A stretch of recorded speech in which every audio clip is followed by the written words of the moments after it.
Hey, today I'm going to be showing you my Ogdoadic deck profile. Ogdoadics are a really good deck, and I really like how they work. So, without further ado, let's go. Alright, so you're going to want to be running one Ogdoadic, the Ogdoadic Overlord. You're only going to be wanting to run because this deck can search it out really well, and if you run any more copies, you're going to end up with it in your hand. And you don't want this card to be in your hand, you want it to be in your deck.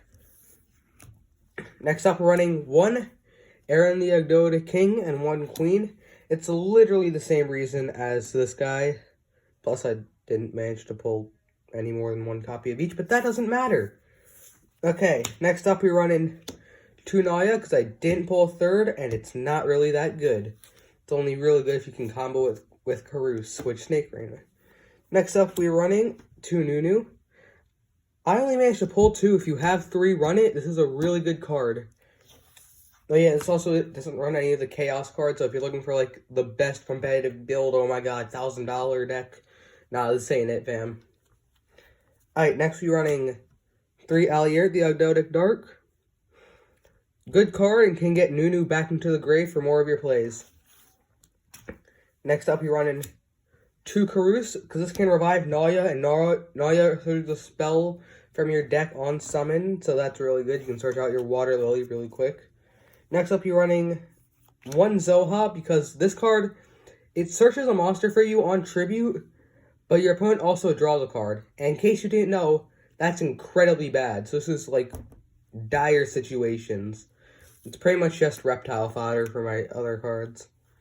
Next up, we have three Flogos, the Ogdoadic Boundless, because this is a really good monster removal. Then we're running three Evil Dragon Anata, because it's just a powerful card. You know, can really wreck boards. Only bad thing is the fact it destroys the card during the end phase, and can be on either field, but it's not optional. But it will help with this next card I'm about to show you. Well, these next two cards, which are Venomenon and Venomenaga.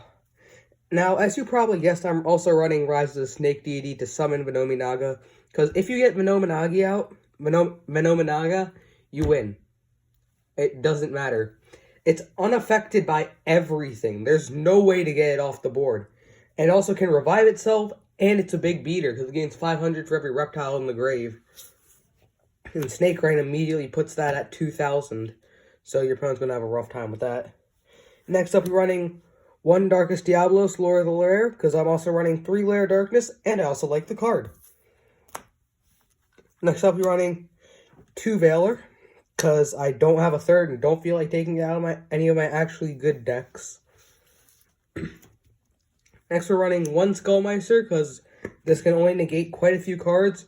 Although this did help me in a pinch one time against an Invoked player, because this thing can negate Invocation when they try to shuffle it back into the deck by shuffling their banished Alistair. So that's good to know, in case you didn't know.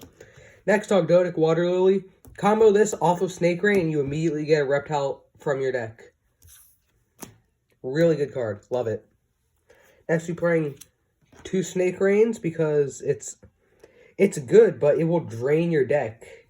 Just running these two means I have to subtract 8 reptiles. I only have like 20, so 4 of them are going to be dead if you get 2. And you don't like dead cards in your hand, because this deck doesn't have a lot of draw power. It does have a lot of search power, just not draw power. And in case you didn't know, those are two different things. Comment if you want me to make a video about the difference between search cards and draw cards, and why draw cards are better than search cards. Next up, we got one Super Poly, because I like destroying my opponent's monsters, and Lair of Darkness makes every card on the field dark for this bad boy. So yeah, you just discard one card to pop any 2 cards on your field, including Dragoon. Next up, we're running 3 Lair of Darkness. Really good card, and also pops Dragoon. This deck is anti-Dragoon, because I just hate that card. Next up, Trading, because a lot of this deck is level 8, and like I said, it's lacking in draw power. This is the best you're getting for your good draw card.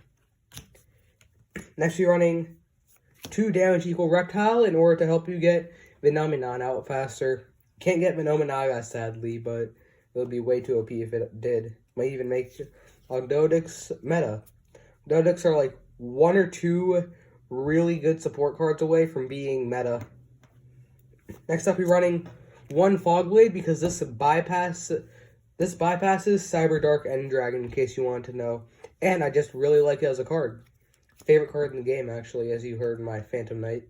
Actually, no, I haven't made a Phantom Knights video yet. Next up, we're running 1 Imperm because I didn't feel like taking another out of my Cyber Dragon deck. I actually did upgrade my Cyber Dragon deck off camera, so also comment if you would like to see the upgraded version.